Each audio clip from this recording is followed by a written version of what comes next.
मौलाना तौकीर रजा अक्सर अपने बयानों की वजह से चर्चा में बने रहते हैं। उनके बयान देश भर में सुर्खियां बटोरते हैं। वहीं इस बार मौलाना तौकीर रजा बरेली में हुए बवाल के बाद से सुर्खियों में छाए हुए हैं। बता दें कि बरेली में हालिया बवाल के बाद मौलाना तौकीर रजा को गिरफ्तार कर लिया गया है। यूपी पुलिस ने मौलाना तौकीर पर दर्ज एफआईआर में कई गंभीर आरोप भी लगाए हैं। मौलाना तौकीर को बरेली में हुए बवाल के लिए आरोपी नंबर 1 बताया गया है। दरअसल मौलाना तौकीर रजा का विवादों से पुराना नाता रहा है। वो पहले भी कई बार विवादित बयान दे चुके हैं। नागरिकता कानून के खिलाफ भी जमकर बयान देते रहे हैं। बांग्लादेशी लेखिका तस्लीमा नसरीन के खिलाफ उन्होंने फतवा जारी किया था।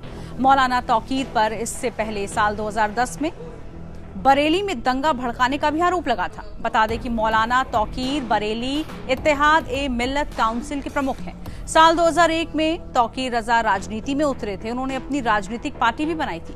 हालांकि साल 2009 में वो कांग्रेस के साथ हो गए। इसके बाद 2012 के विधानसभा चुनाव के दौरान मौलाना तौकीर रजा ने खुलकर समाजवादी पार्टी का समर्थन किया था। हालांकि 2013 मुजफ्फरनगर दंगे के बाद तौकीर रजा और समाजवादी पार्टी की राहें भी अलग अलग हो गई, जिसके बाद 2014 के लोकसभा चुनाव में उन्होंने बसपा का साथ दिया था।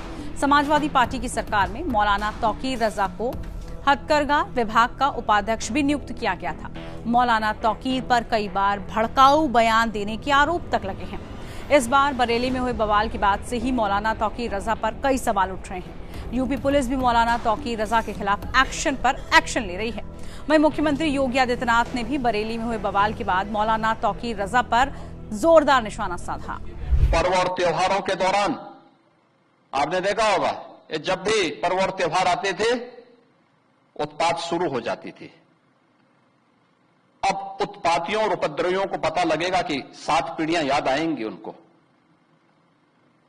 क्योंकि कभी कभी बुरी आदतें जाती नहीं लोगों की, तो उसके लिए उनकी डेंटिंग पेंटिंग करवानी पड़ती है कायदे से, जिससे उनकी बुरी आदतों को हम ठीक कर सकें।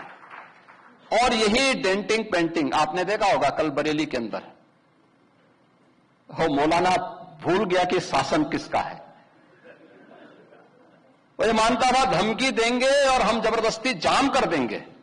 हमने कहा जाम नहीं होगा, कर्फ्यू भी नहीं लगेगा, लेकिन कर्फ्यू का सबक तुम्हें ऐसा सिखा देंगे कि तुम्हारी आने वाली पीढ़ी दंगा करना भूल जाएगी। क्या तरीका है जी?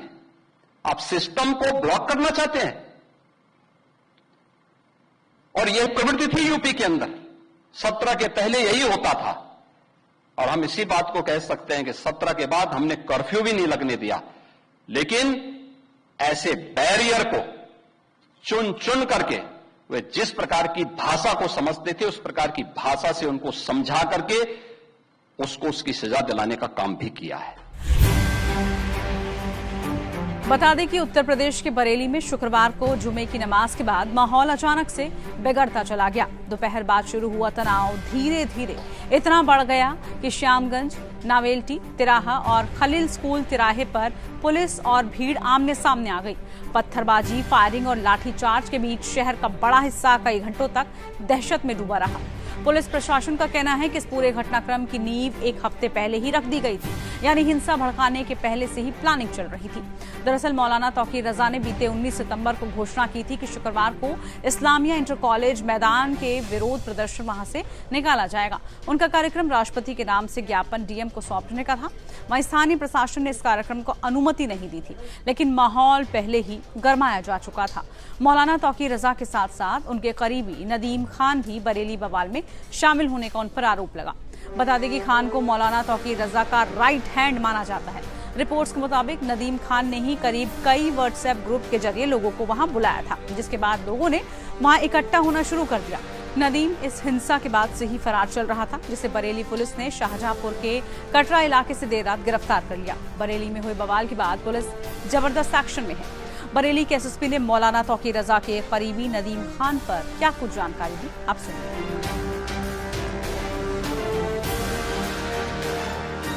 हिंसा हुई उसके बाद लगातार जो गिरफ्तारी है उसका दौर जारी है। बरेली के एसएसपी अनुराग आर्य हमारे साथ हैं। सर, अभी तक कितनी गिरफ्तारियां हुई हैं और आज जो लेटेस्ट गिरफ्तारी है वो कितनी? टोटल 56 लोग अभी तक इस प्रकरण में गिरफ्तार किए जा चुके हैं। जिसमें आज प्रमुख साजिशकर्ता नदीम खान को गिरफ्तार किया गया। इसके अलावा 28 अन्य अभियुक्त भी गिरफ्तार किए गए थाना क्षेत्र कोतवाली और बारादरी की टीमों के द्वारा। इनसे पूछताछ में महत्वपूर्ण चीज़ें प्रकाश में आई हैं। ये पता चला है कि जो पहले दिन एक अपील जारी की गई थी, उस अपील को जारी करने में नदीम खान और डॉक्टर नफीस नाम के 2 व्यक्तियों का हाथ था और वो अपील पे इन्होंने खुद सिग्नेचर करते हुए अपील जारी की थी। वो जेन्युइन सिग्नेचर्स थे। इसके साथ साथ नदीम ने उसके 2 घंटे बाद अपने लोकल व्हाट्सएप ग्रुप्स पे ये चलाया कि वो अपील जेन्युइन नहीं है और उस पर उसके सिग्नेचर नहीं है। तो ये एक पब्लिक को गुमराह करने का प्रयास किया गया और ये प्रयास किया गया लोगों को फ़ोन करके कि आप बड़ी संख्या में इस्लामिया ग्राउंड पे इकट्ठे हों। तो ये चीज़ें अभी तक हम लोगों के सामने आई। सर, ये भी पता चला है कि कई लोगों को उसने मैसेज किया था कि बड़ी संख्या में आना है, बाहर के लोग भी इन्वॉल्व थे इस पूरे हिंसा के अंदर। कई लोगों को मैसेज किया था, जैसे एक अनीस सकलैनी पहले गिरफ्तार होकर गया है पार्षद, उसके द्वारा भी एक पर्ची व्हाट्सएप पे लोगों को भेजी गई थी जिसमें लिखा था कि अधिक संख्या में इकट्ठे हों। इसी प्रकार से नदीम के द्वारा भी ये लिखा गया था, अलग अलग ग्रुप्स पे फ़ोन करके भी बताया गया था।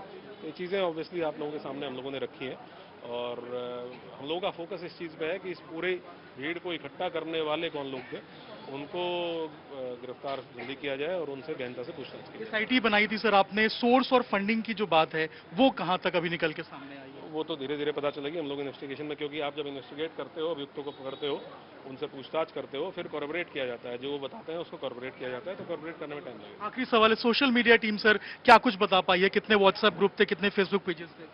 वो डिटेल्स हमारे पास हैं और उसको एज एंड व्हेन रेलेवेंट आपके साथ शेयर करेंगे। लेकिन ये जाहिर सी बात है कि बहुत सारे लोकल व्हाट्सएप ग्रुप्स पे ये चीज़ें शेयर की गई और पब्लिक को मिसलीड करने का प्रयास किया गया कि आपको किसी भी हालत में इस्लामिया ग्राउंड तक पहुंचना है। मौलाना तौकीर रजा की गिरफ्तारी के बाद पुलिस अब उनके करीबियों की लगातार तलाश में जुटी हुई है। बवाल के बाद से ही पुलिस का एक्शन जारी है। बरेली में जिस तरीके से जुमे की नमाज के बाद हिंसा हुई, उसके बाद तौकीर रजा को गिरफ्तार किया गया। उसका जो साथी है नदीम, उसको भी हिरासत में लेकर लगातार पूछताछ की जा रही है। लेकिन अब तौकीर रजा के तमाम जो सहयोगी हैं, उनके जो ठिकाने हैं, उसके ऊपर भी कार्रवाई होती हुई नजर आ रही है। नफीस, जिसका ऑफिस हुआ करता था बरेली के मेन चौराहे के पास, उसके ऊपर भी अब जो सीलिंग की कार्रवाई है वो शुरू हो गई है। उसके ऑफिस के नीचे जो तमाम दुकानें थी, इनको भी देखिए अब यहाँ पर सील किया जा रहा है। आप देखेंगे तो तमाम जो दुकानदार थे, ये यहाँ पे आपको अपना सामान जो है वो लपेटते हुए नजर आएंगे।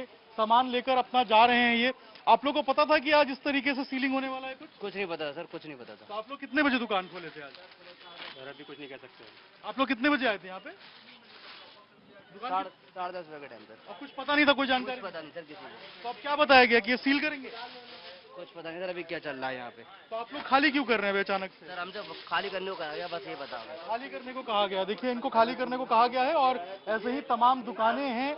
इन सभी दुकानों के ऊपर जो कार्रवाई है वो हो रही है। इन सभी दुकानों को सील करने की जो बात है वो निकल के सामने आ रही है। दूसरी तरफ अगर आप देखेंगे तो बाहर बड़ी संख्या में जो आरआरएफ की टीम है, जो पैरामिलिट्री फोर्सेज हैं, उनको भी यहाँ पर बुलाया गया है। जो बरेली पुलिस के जवान हैं उनको भी यहाँ पर तैनात किया गया है और सभी जो अधिकारी हैं वो भी यहाँ पर मौजूद हैं और उनकी मौजूदगी में देखिए यहाँ पर जो दुकान है उसको यहाँ पर खाली कराया जा रहा है और कड़ी सुरक्षा व्यवस्था के बीच में जो तमाम दुकानें हैं उनको खाली कराया जा रहा है। इसके ठीक ऊपर अगर आप देखेंगे तो ये डॉक्टर नफीस जो है, जो कि तौकीर का बेहद करीबी बताया जाता है, बाकी मुकदमों में भी इसका नाम है, उसका ऑफिस है और ये उन मार्केट का मुतव्वली भी है, ये कहा जा रहा है। तो ऐसे में अब पुलिस सुरक्षा के बीच में, कड़ी सुरक्षा के बीच में ये तमाम दुकानें हैं, इनको खाली कराया जा रहा है और बताया जा रहा है कि इन दुकानों के ऊपर जो सीलिंग की कार्रवाई है वो होगी। अब दुकान जो है, जो दुकान मालिक हैं वो अब पहुंचे हैं और अपनी दुकानों से सामान है उसको हटाते हुए